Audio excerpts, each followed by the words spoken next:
Now going over to the political part of the podcast, you have Supreme Court Justice Gorsuch critiquing the Department of Justice on January 6 sentences. Now this was first brought to us thanks to End Wokeness on X Twitter, and it went viral to say the least, as youth might say. It got 2.2 million views and about, 38,000 likes, which is a good reminder to take the 1/1000th of a second to like this show or channel or subscribe. Either or all. Now, pulling up this really quick here. If the technology likes me today. It does, kind of. Now, End Wokeness before the video says, quote, Supreme Court Justice Gorsuch nukes Biden's DOJ over the January 6th sentences. Gorsuch lists multiple cases of folks who, quote, obstructed a congressional proceeding, quote, without receiving a 20-year sentence. 1, sit-in trial, Kavanaugh protest. 2, pulling alarm, Representative Bowman. 3, hecklers in the crowd, Palestine. 4, mostly peaceful protests, BLM. Which, I'm actually fascinated to hear someone in the government actually admit, yeah, there might be a discrepancy in sentences between folks. And without further ado, let's see here. If I might. And thankfully his voice is infinitely better than mine, so we'll go ahead and play that really quick. So what does that mean for the breadth of this statute? Would a sit-in that disrupts a trial or access to a federal courthouse qualify? Would a heckler in today's audience qualify, or at the State of the Union address? Would pulling a fire alarm before a vote qualify for 20 years in federal prison? There are multiple elements of the statute that I think might not be satisfied by those hypotheticals, and it relates to the point I was going to make to the Chief Justice about the breadth of this statute.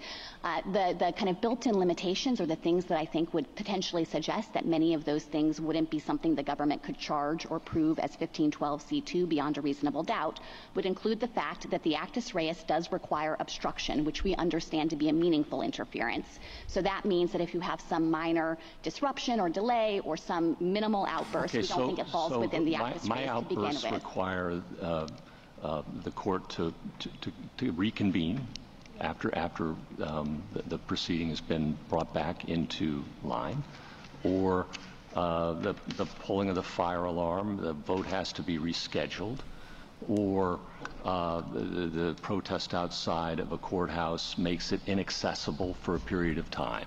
Are those all federal felonies subject to 20 years in prison? So with some of them, it would be necessary to show nexus. So with respect to the protest outside the courthouse, we'd have to show that, yes, they were aiming at the proceeding. Yeah, they were trying to stop the proceeding. Yes, and then we'd also have to be able to prove that they acted corruptly, and this sets a stringent mens rea. It's not even just the mere intent to obstruct. We have to show that also, but we have to show that they had corrupt intent in acting in that way. We went around that tree yesterday. I know. I heard the argument yesterday, but I guess what I would say is that to the extent that your hypotheticals are pressing on the idea of a peaceful protest, even one that's quite disruptive, it's not clear to me that the government would be able to show that each of those protesters had corrupt intent. So mostly peaceful protest that actually obstructs and impedes an official proceeding for an indefinite period would not be covered? Not necessarily. We would just have to have the evidence of intent, and that's a high bar. They intend to do it, all right, if I might. Straight from the horse's mouth, or donkey, depending on what your thoughts are there.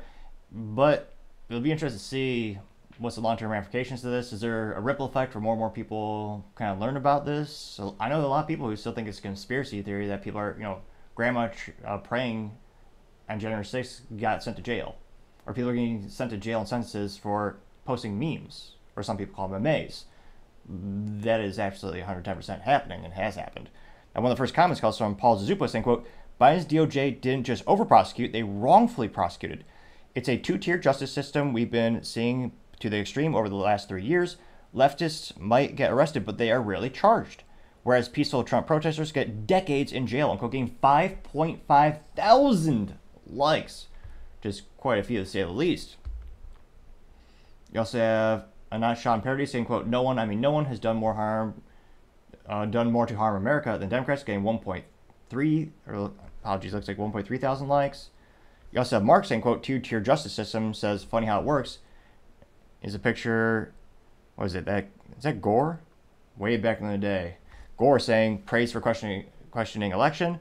You have Hillary Clinton saying, praise for questioning election, which I should say, For the record, she absolutely looks stunning, brilliant, and brave. I would never, ever end my life prematurely.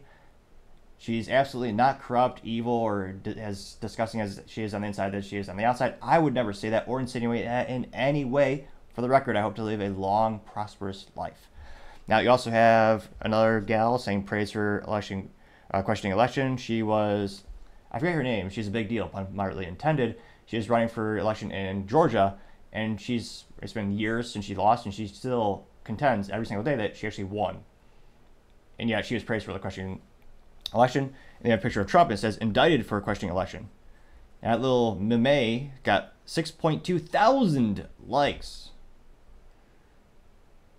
You also have someone by the name of They're All Corrupt saying, quote, it's clear to anyone with a working brain and an ounce of common sense that the coup d'etat was the November election. The cover-up of that election theft and fraud was January 6th insurrection created by Nancy Pelosi and Democrats. And there's a picture of just a kind of like a motivational board, just black backdrop with some white text, and it says, treason. You don't steal an election, give money and weapons to the Taliban, destroy your military, destroy your food supply, destroy energy and gas, disassemble your border, and encourage an invasion of your own country, and does not be considered treasonous act against your own country and people. Getting 2.2 thousand likes. Jan is quite a few to say the least. Let's see here. Scrolling down more and more. You have George Testa saying, quote, now arrest every one of these scumbags, GOP traitors, and Dems. And it's a picture compilation of, pretty much all the GOP rhinos, pejoratively known as Republicans in name only, as well as Democrats, and says the people who hid the January 6th footage are the same people who told you the election was fair. Unquote, getting 355 likes, which we only saw the footage thanks to Tucker Carlson releasing it. I forget was it Jim Jordan? There's someone in the government who actually did get the footage to him, and that's how we saw, not all, but many people who went into the Capitol were calmly walking around, and they almost looked like they were lost on a museum tour. And the police were opening doors and guiding some of them. And we didn't see that until, a year later? And yet, they had access to the tapes the whole time. Scrolling down more and more. Unfiltered says, quote, fight like it's 1776 or live like it's 1984. Quote, getting 143 likes. And the bonus to just reference the most important, one of the most important, fascinating books, I would say, of all time. 1984 by George Orwell is a masterpiece. Spoiler alert, it is quite depressing, and even more depressing when you consider some of the book is actually, modern society is actually worse than the book in some ways. And spoiler alert, it's not a happy book, but it is accurate. A shorter, more child-friendly version would probably be Animal Farm by George Orwell. Again, another brilliant masterpiece that shows the dystopian that is communism and fascism and, unfortunately, in many cases, the future of some areas. It's got a couple more memes here. A couple of videos of Biden just walking around aimlessly. Let's see here. Someone wearing a backwards hat and a t-shirt, which, again, as we all know, men always look best when they suit up, but he does have a meme, and it says, if you still hate Trump after this Biden shit show, your commitment to stupidity is impressive, getting 381 likes, which is quite a few to say the least. So it'll be interesting to see how much does this really resonate with prospective voters. There are a lot of people who are really irate about January 6th, and they feel, the sentences were in no way fair or comparison to other similar situations. And there are a lot of people, campaigning, reaching out to Trump saying, first thing you should do day one is, pardon all of them. I don't think it's the number one topic people are discussing at water cooler when it comes to political initiatives and ideals and topics that are really resonating for 2024 election. For sure, top 20. But I wonder how many of these, because again, politics is a game of chess, and convincing people in the middle to get on your side and getting the vote out and reaching out to people, make sure they actually get out there and vote. How many people in the middle, or how many people who have never looked into January 6th, except for the one or two, the CNN headlines, how many of them still think how many of them have looked in to actually find the facts, and how many of them realize the ripple effect that it could have? As always, let me know. I'd be fascinated to hear what you have to say. Thank you, everyone, for taking the time to tune in. Again, I'm trying to get to 4,000 subscribers by the end of the month, so if you could click that button, I would greatly appreciate it. Also, leave me a thumbs up, thumbs down, or comment. It's a great way to give me some additional feedback, letting me know how I can make the show better and better. Lastly, don't forget to take the time to tell your family, tell your friends, tell your coworkers, heck, tell your enemies, tell anyone and everyone. Just stay safe and fight the good fight.